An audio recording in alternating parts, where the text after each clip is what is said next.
Hello, beloved. Welcome to another episode of Life Lessons and Advice from Real Life Relationship Stories. And if you do love our stories and advice, please subscribe, turn on the notification bell, and leave your comment in the comment section. Okay, here's today's story. Together 8 years, married 3. My husband James and I, Brenda, are each other's best friends. He's the only person I never get tired of. I love going places with him and chatting with him and just enjoying each other's company. I have no eyes for anyone else, and in many ways we are very, very happy. But I often find myself meddling at the flaws in our relationship. For example, I'm a big reader. It's my main hobby. My husband does not read. He likes YouTube and video games.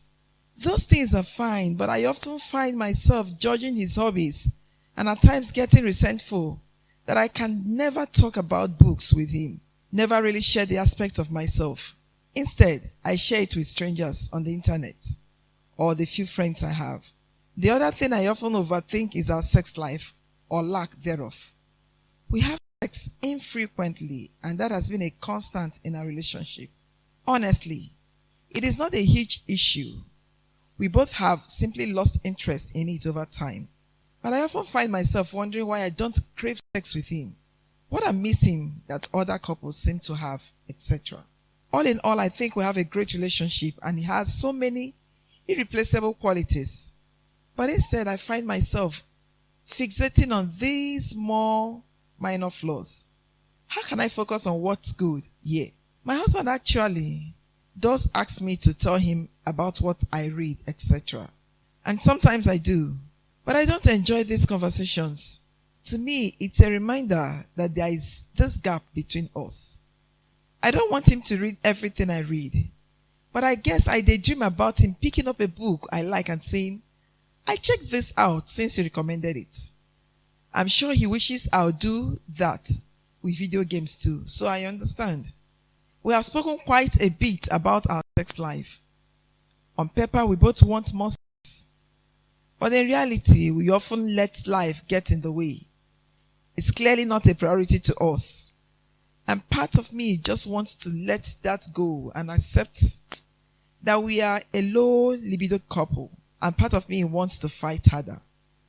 Okay, before I share the lessons and advice from this story, here is Susan's reaction to this story regarding her relationship with her husband.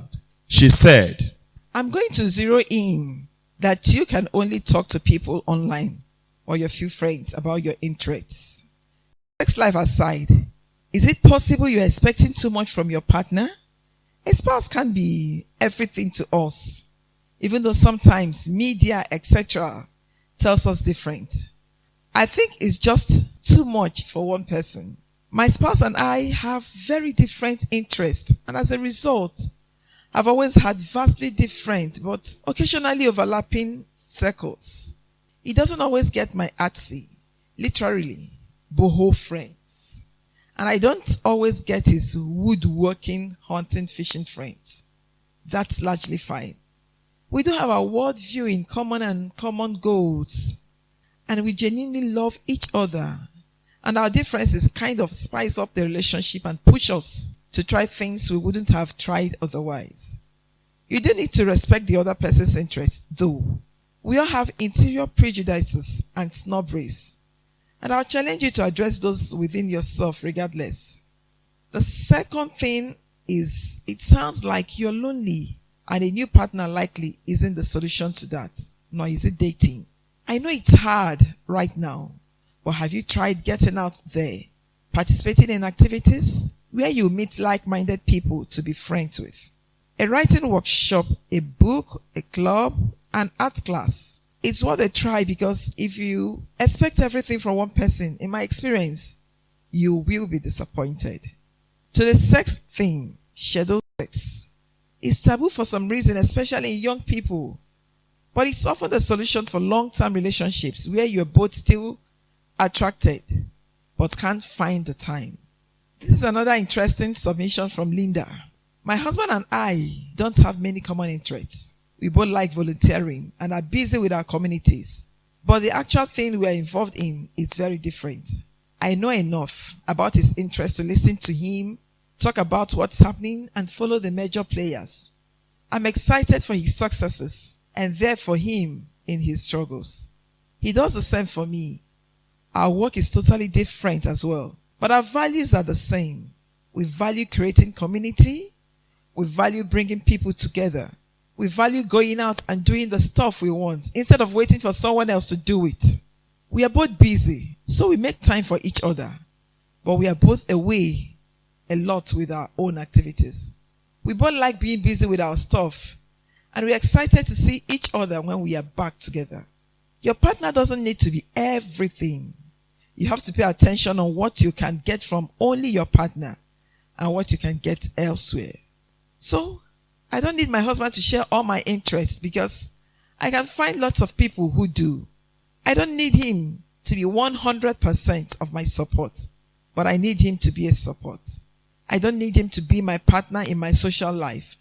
I have a busy and a full social life. I do need him to be a good sexual partner because I'm not getting that anywhere else. I do need him to be a good roommate because I can't get another roommate if the logistics of living together aren't working. If I had kids, I would need him to be a good co-parent. I can't get that elsewhere. Of course, these are my values. Some people value shared interests over compatibility in sex drive or good co-parenting relationship. If I were you, I would work on building up your social circle to have people who share your interests that are ideally not all online. Your husband doesn't need to be 100% of that. As long as he doesn't dismiss or put down your interest and is happy in your happiness. But your sex life is something that's 100% on him, unless you want to open the relationship. It's great to have your husband to be your best friend, except you can have a best friend without having a husband. Okay, beloved. Before you listen to the lessons and advice I have for you from this story, let me share some powerful scriptures that will address some of the issues raised here today.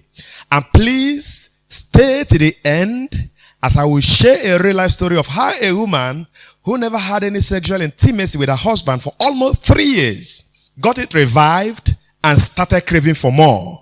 Here are some scriptures to consider. Ephesians chapter 4 verse 2. With all humility and gentleness, with patience, bearing with one another in love. 1 Corinthians 12 verse 12.